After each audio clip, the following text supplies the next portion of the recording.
ചിന്തകളിൽ നിന്ന് അകലെ വാനില ചെടിയേ വാനില ചെടിയേ.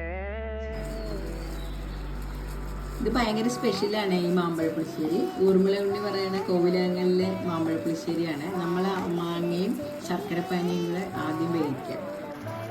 ഇതിന് ഏറ്റവും നല്ലത് ചന്ദ്രക്കാരൻ മാമ്പഴമാണ്. അത് വരണ്ട് കുറുകി വരുമ്പോൾ നമ്മൾ ലേശം നെയ്യും കൂടെ ഇതിനകത്തേക്ക് ഒഴിച്ചു കൊടുക്കണം. ഇനി നമുക്ക് ഇതിൻ്റെ അരപ്പ് റെഡിയാക്കാം. ഒരു 1/2 സ്പൂൺ മഞ്ഞൾപ്പൊടി, 1/4 സ്പൂൺ മുളക് പൊടി. നമുക്ക് വെള്ളം ഒട്ടും ചേർക്കരുത്. തൈരിൽ വേണം ഈ തേങ്ങയും മുളക് പൊടി മഞ്ഞൾപ്പൊടി അരച്ചെടുക്കാം. നമുക്ക് ഈ അരപ്പ് ഇട്ട് കൊടുക്കാം. ഇനി നമുക്ക് ഇതിലേക്ക് തൈര് ചേർത്ത് കൊടുക്കാം.